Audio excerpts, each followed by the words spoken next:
the Worthy Ones, the video series where each and every week I share with you guys my thoughts on the newest issue ones that came out for this current comic book week and deem them worthy or not worthy.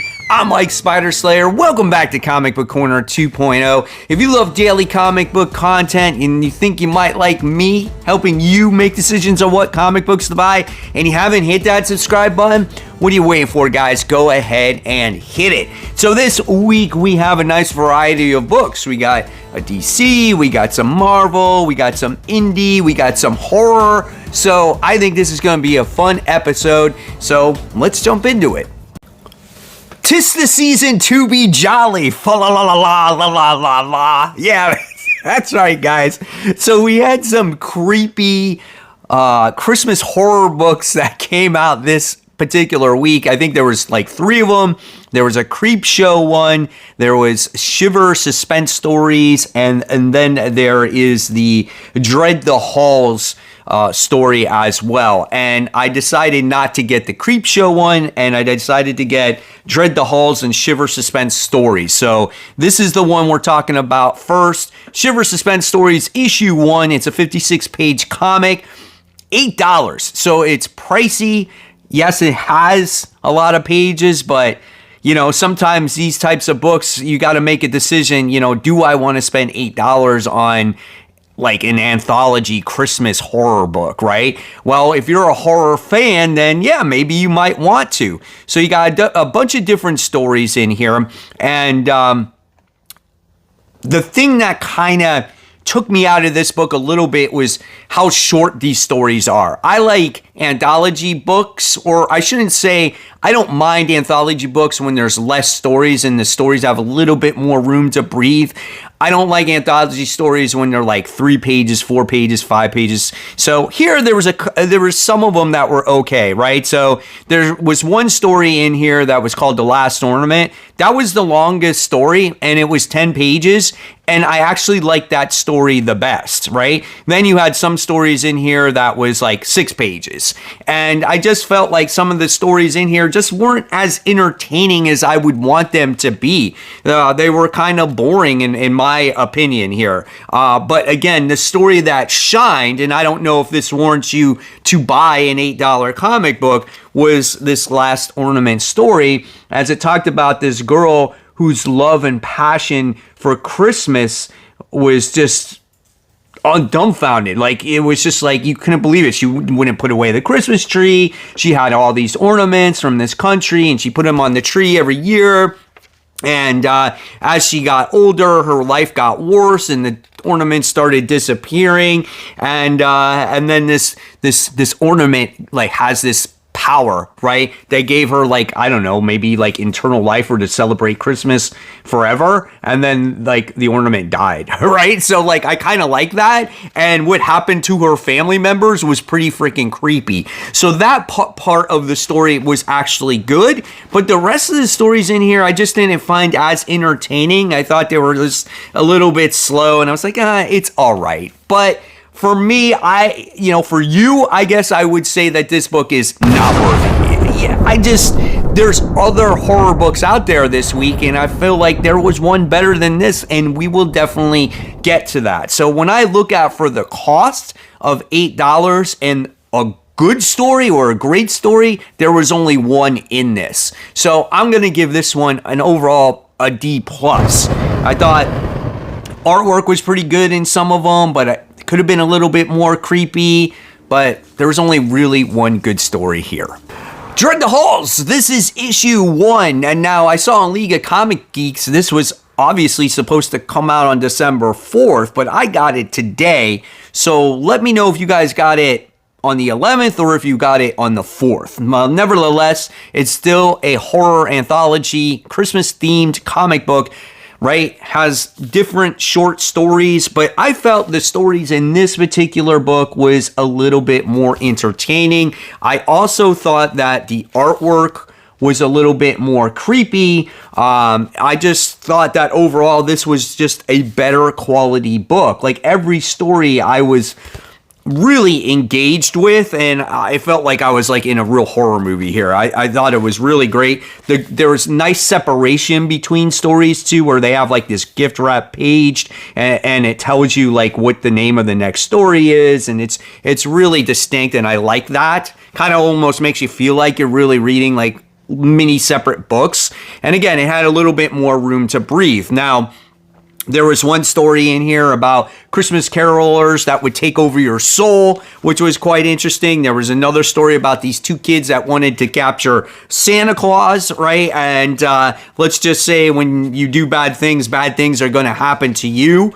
But the best story in this one was about this guy who, was dealing with his family who, all died, passed away, cancer. He got into this horrific snowmobile accident. He's looking for help, and he finds this good-looking female in here, but we find out that she's an actual ghost, and she appears at this spot every single year, and she got killed by like a abominable snowman type of creature, and he winds up escaping death, and he winds up visiting this place every year, and he falls in love with this soul. It's a really heartfelt story here. I really, really liked it. And then we get the other story at the end that deals with Krampus. And every single story here was very immersive. So if there was a horror book this week to go with, I would say this one. This one is absolutely worthy. That's right, guys. This had me all in every single story, and just good quality writing here with solid artwork. So I definitely recommend this one.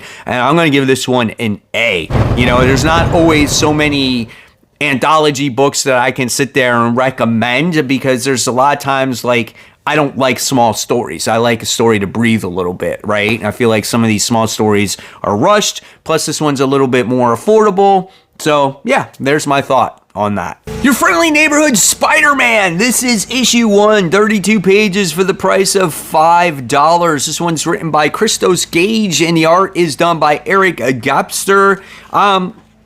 When it comes to Christos Gage, I'm fine with him writing a Spider-Man comic because he's written plenty of Spider-Man books. Now, this is a prequel to the animated series that is coming out on Disney Plus very soon, so I didn't really know what to expect here, right? So, in this book, I thought the artwork looked really good. I mean, I felt they're playing off of, the MCU Spider-Man, right? We get a nice younger Aunt May in here. We get Peter Parker, who is like 15, 16. He's going to Midtown High.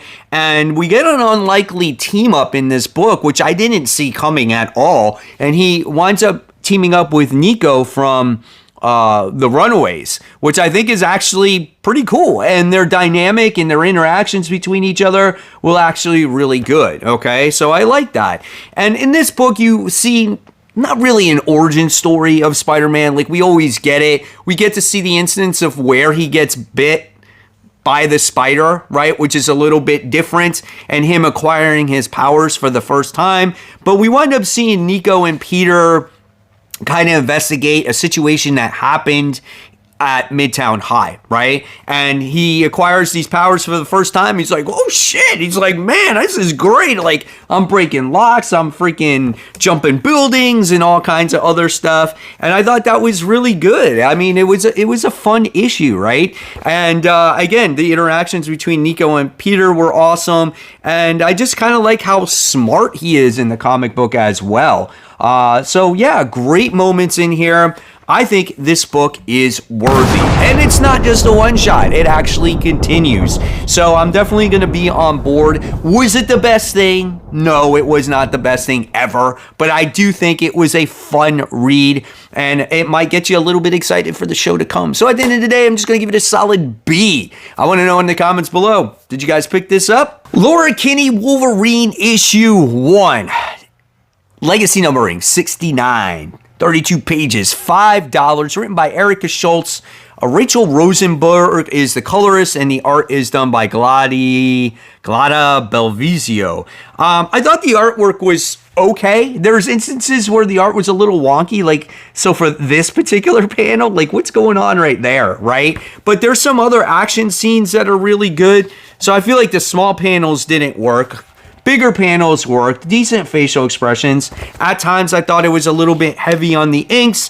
I thought this 2-page spread was kind of badass. So there's good and there's okay when it comes to the artwork in here. All right. So let's talk about the story. Now, when it comes to a solo series of Laura Kinney, I was like, all right, it could be good. I thought Tom Taylor's run was actually pretty good. He introduced like Laura Kinney's sisters originally in there, that they were clones. We got Gabby from that. So that was pretty good. And in this comic book, right, I was kind of thinking, okay, well, how is this going to run alongside NYX? Because she is in an NYX book. And it opens up where she is with her teammates. She's in there with Sophie, and she's in there with Kamala, and I thought that was actually kind of cool.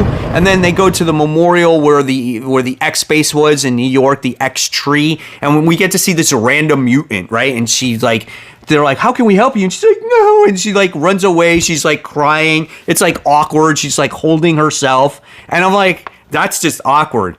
And a lot of things happen out of convenience in this comic book to make it work, right? So Laura has the smell, the scent, right? And she's like, oh, there's something in the tree. And she opens up the tree. She uses her claws, and she finds out that this chick, instead of just telling them, this chick leaves a letter and a picture saying, oh yeah, this is my brother or whoever it is. His name is Ivan. He's got this mutant power of being able to like pleasure people, right? By using his power or whatever. And so it's like, okay. And she gets mad and she throws away the letter. She's like, I'm going to go find this kid because no one should be being used. And then there's this other person that she winds up meeting in the airport or whatever. And her mutant power is just like, I know you're a mutant, so that's why I went to you. So that's her power. It's like, I know you're a mutant. It's just, there's a lot of things that were just happened out of convenience in this book. And it kind of got me frustrated, right?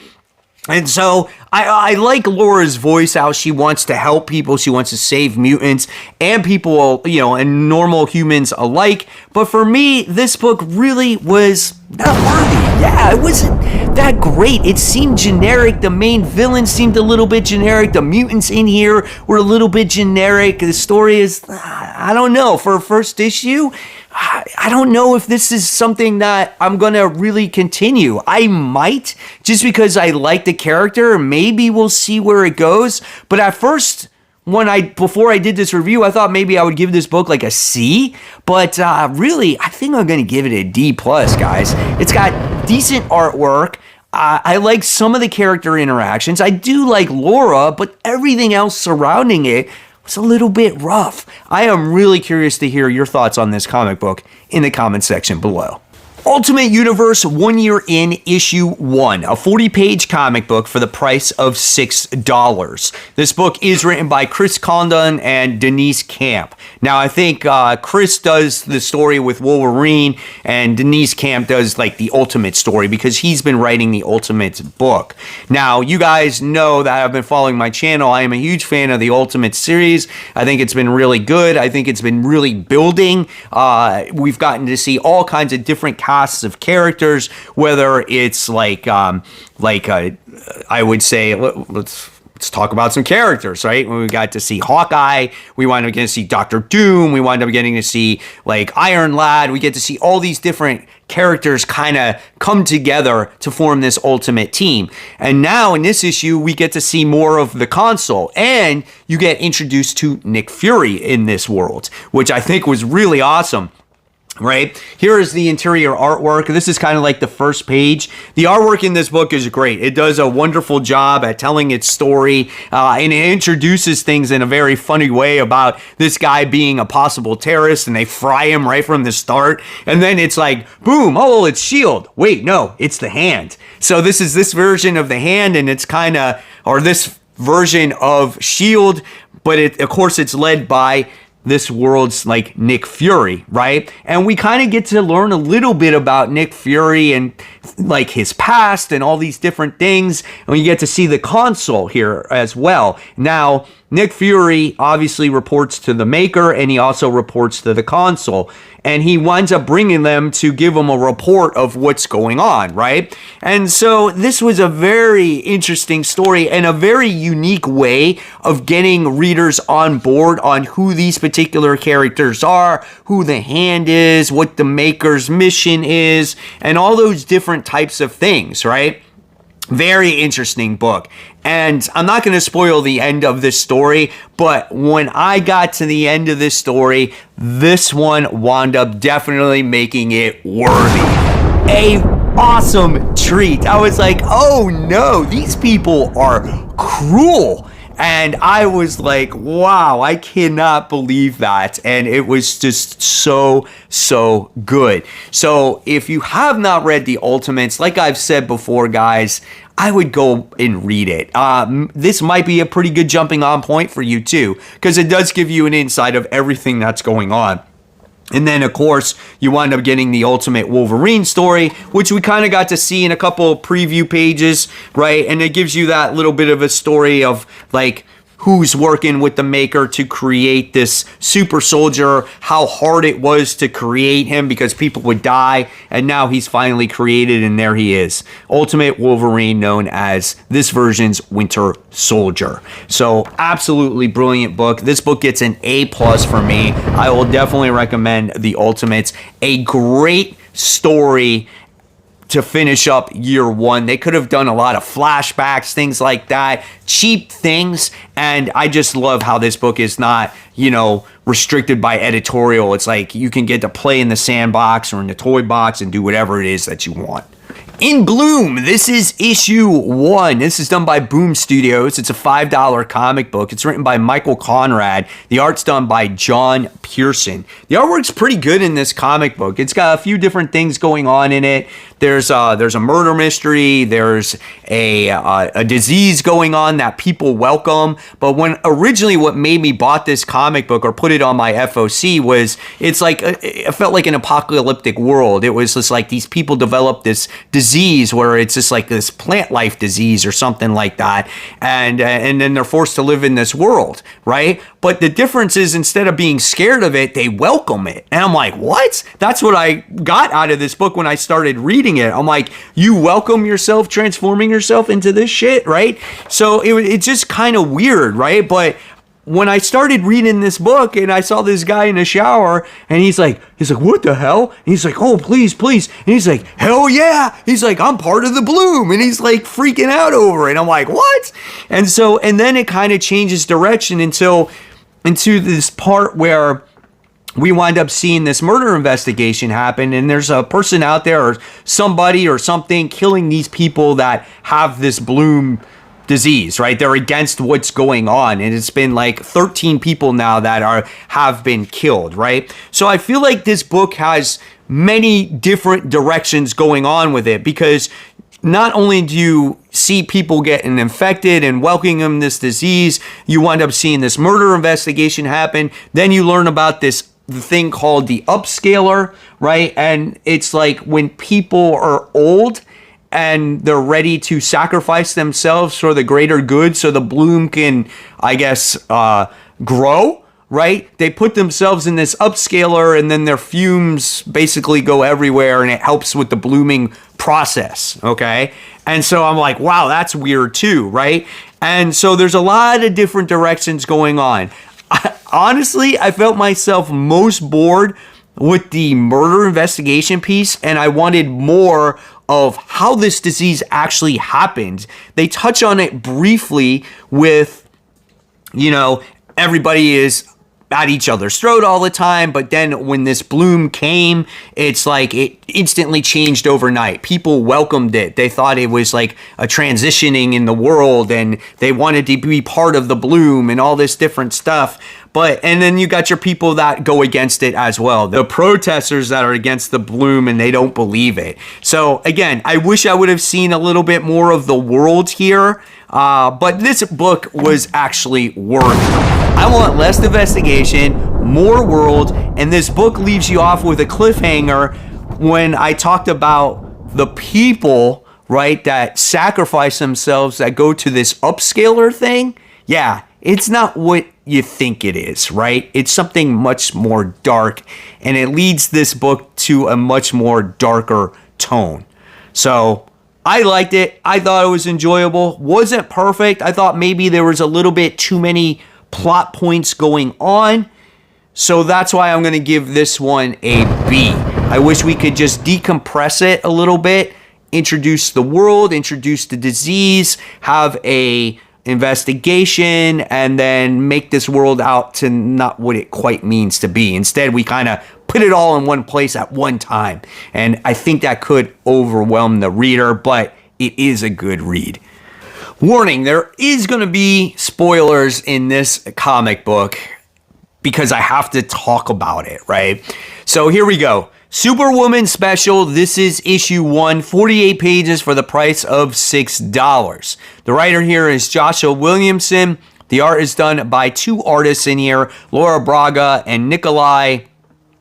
Not sure what your name is, but artwork was overall pretty good, especially the beginning of the book. I love seeing the different cast of characters in here. We get to see Lana, we get to see Kara, we get to see Lois. She's struggling through a writer's block, and the girls kind of, you know, sit there and say, hey, you know, do you want to do this? Do you want to do that? She's like, nah, I gotta work. I gotta do this. And then they're like, you want to fight crime? And then they wind up going out and they fight crime together. And Lois like talks about her struggles, you know, her tough time about trying to balance to be a regular, you know, person at work and a superhero, because she realizes she has these powers, but these powers are limited. Okay, now, we wind up seeing in this comic book how she got these powers, and it's through that armor that she was wearing in Absolute Power. Now, I kind of knew this was coming. It was kind of predictable.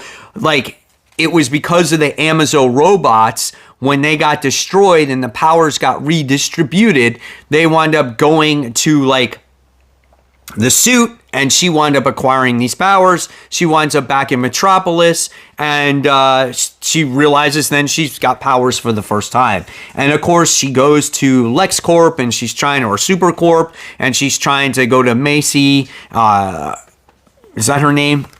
Mercy Graves, right? And she goes to her trying to get for help and trying to get answers. She's looking for Clark. There's all these different situations. And then when Clark finally, you know, gets into this comic book, they have a heart-to-heart talk, and there was just good heartfelt moments here between characters.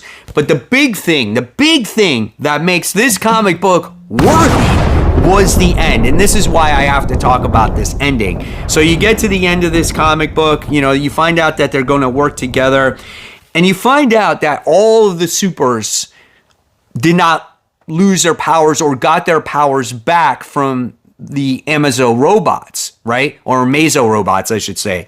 And so where did this superpower come from, right? So then we get to the epilogue of this book, and we wind up finding out that it comes back from Zod. So Zod does not have powers right now, and you know he's going to be looking for him. Damn, that's a good ending, right? I thought that was freaking good. So, like I said, this is a worthy comic book. Now, it's not an A+ for me because I don't like artist changes in a singular story. I feel like when it comes to artwork, you write one book, you should be able to finish that book.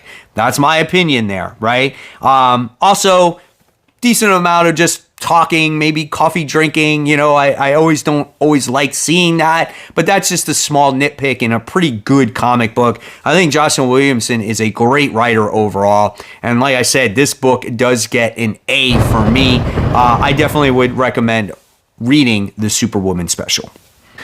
And there you have it, webheads. There are my thoughts on these new issue 1s for the current comic book week. Do you agree? Do you disagree? Let me know all the comments below. I love hearing them and getting back to you as soon as I can. And of course, guys, until then, there's more content right there for you to click on.